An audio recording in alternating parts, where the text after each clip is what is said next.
아름다움이 하나의 경쟁력으로 자리 잡으면서 성형수술을 통해 자신의 가치를 높이려는 사람들이 많아지고 있습니다.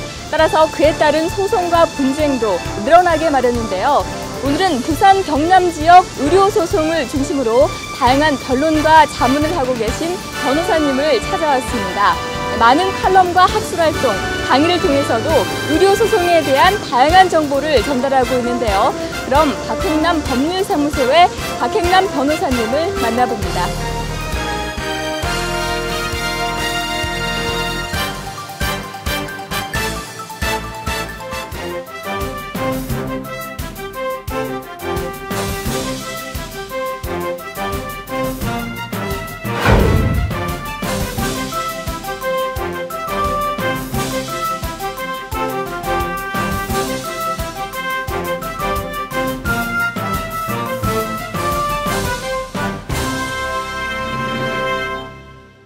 네, 박행남 법률사무소의 변호사님을 인터뷰해 보겠습니다. 안녕하세요. 안녕하세요. 네, 변호사님 먼저 이 법률사무소에 대한 소개부터 해주세요. 네, 박행남 법률사무소는 의료, 해상보험, 손해배상에 관한 각종 자문과 소송 업무를 수행하고 있습니다. 특히 의료에 관한 종합적인 컨설팅과 사전 분쟁 예방 교육을 많이 하고 있습니다.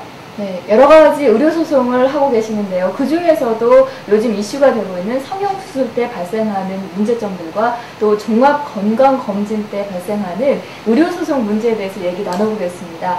먼저 성형수술 때 발생하는 의료소송 문제들, 사례를 통해서 설명해 주십시오. 예, 먼저 이제 성형수술의 경우에는 환자들의 기대 심리와 수술 동기가 매우 중요하므로 수술 전에 환자들과 의사들 사이에 충분한 대화가 없으면 많은 법적 문제가 발생합니다. 그래서 성형외과 수술의 경우에는 설명 의무 위반이 가장 중요합니다.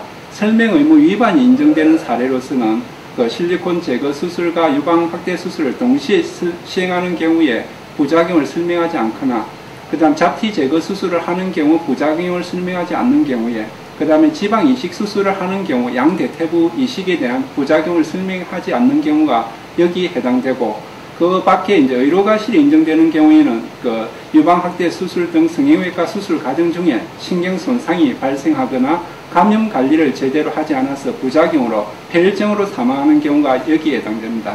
다만 성형외과의 경우에는 환자의 장애가 인정되지 않는 경우가 많고, 환자의 주관적인 불만을 손해액으로 환산하는 데 어려움이 있기 때문에 손해액이 인정되는 경우가 그렇게 많지는 않습니다. 네, 그렇군요. 그럼 이번에는 종합건강검진 때 발생하는 문제들 중 사례를 통해서 설명을 해주시죠. 예, 먼저 의료과실이 인정되는 경우는 성형외과와 마찬가지입니다. 또한 설명 의무 위반의 경우가 또 마찬가지입니다. 그래서 종합검진의 경우에는 먼저 의료과실이 인정되는 경우에는 문진 시에 검사를 해서는 안 되는 환자를 시행하다가 손상이 발생하는 경우라든지, 그 다음에 대장 내시경 중에 천공이 발생하거나 감염으로 인해서 폐혈증으로 사망하는 경우, 그 다음에 이제 내시경 이후에 마치 회복 과정에서 낙상사고가 발생한 경우, 그 다음에 검진 결과 암이 의심되는 등 이상 소견이 있음에도 환자에게 적극적으로 통보하지 않아서 치료 시기를 놓친 경우가 의료과실이 인정되는 경우이고요. 그 다음에 이제 설명 의무 위반의 경우에는 검진 과정 중에 발생할 수 있는 후유증을 설명하지 않아서 후유증이 발생한 경우, 그 다음 검진 결과에 대해서 통보를 제대로 하지 않는 경우가 설명 의무 위반의 경우입니다. 그래서 종합검진의 경우에는 환자의 경우에는 검진을 받기 전에 자기에게 출혈 소인이 있는지 여부 등 자신의 병력을 의사에게 정확하게 고지하고, 그 다음에 이제 검진 후에 주의사항이라든지, 그 다음에 검진 후에 자신의 검진 결과가 어떻게 나왔는지 확인하는 절차가 필요하고, 반면 의사 측의 경우에도 시술 전에 검진의 장단점에 대해서, 부작용에 대해서 충분히 설명하고 검진 결과를 제때 설명하는 것이 반드시 필요합니다. 네, 그러면요, 이 환자 측과 병원 측 간에 소송을 이렇게 맡게도 되는데요. 소송에 임하시다 보면은 환자 측 그리고 병원 측이 서로 인지해야 될 사항들도 있을 것 같아요. 무엇입니까? 예, 먼저 환자 측의 경우에는 의료법상의 진료기록부를 수정하더라도 의사에게 처벌하는 규정이 없습니다. 그래서 진료기록부를 가장 먼저 입수하는 것이 가장 중요하고, 그 다음에 이제 그 진료 기록의 내용이 아무래도 의학 용어이다 보니까 이게 번역이 안 되기 때문에 의료 전문가에게, 의료 전문 변호사에게 위임하는 것이 중요합니다. 반면에 병원 측의 입장의 경우에는 의료 사고가 발생하면은 진료 기록부에 기재된 내용을 바탕으로 진료 경위라든지 장단점을 분석하고 수사 절차에서는 그 관련 당사자들의 진술을 일관성을 유지하는 것이 가장 중요합니다. 무엇보다도 의사의 경우에는 자기가 대응할 수 있는 가장 유일한 무기는 진료 기록부이기 때문에 진료 기록부를 상세하고 꼼꼼하게 작성할 필요성이 있습니다. 네, 이 전문적인 분야에서 보자면은 병원 측이 아무래도 환자보다는 좀 더 유리한 입장에 놓일 수밖에 없는데요. 환자들이 의뢰를 하는 게 오히려 이 변호사님 입장으로서는 더 많은 도움을 줄 수 있을 것 같다는 생각이 드는데요. 박행남 법률사무소의 강점이 있다면 어떤 게 있을까요?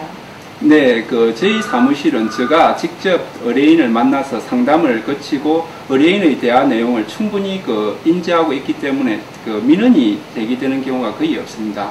두 번째의 경우에는 여러 가지 강의와 자문과 소송을 통해서 많은 데이터를 보유하고 있고, 특히 저희 배우자인 처가 전문의여서 언제라도 자문을 받을 수 있기 때문에 전문적이고 효과적인 사건에 대한 해결이 가능합니다.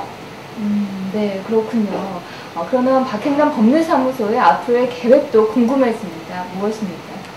예, 먼저 각종 교육이나 기고를 통해서 분쟁 예방에 치중할 생각이고, 그 다음에 인터넷 블로그를 통해서 실시간 상담을 강화할 예정입니다. 특히 이제 외국 환자나 외국 병원에 있어서 발생하는 분쟁에 대해서도 적극적으로 대응할 생각입니다. 마지막으로 제가 다니고 있는 박사과정을 무사히 마칠 생각입니다. 의료사고 발생 시 혼자 고민하지 마시고 언제든지 저희 사무실을 방문해 주시기 바랍니다. 네, 알겠습니다. 모든 일들이 다 계획대로 이루어지시길 바라겠습니다. 말씀 고맙습니다.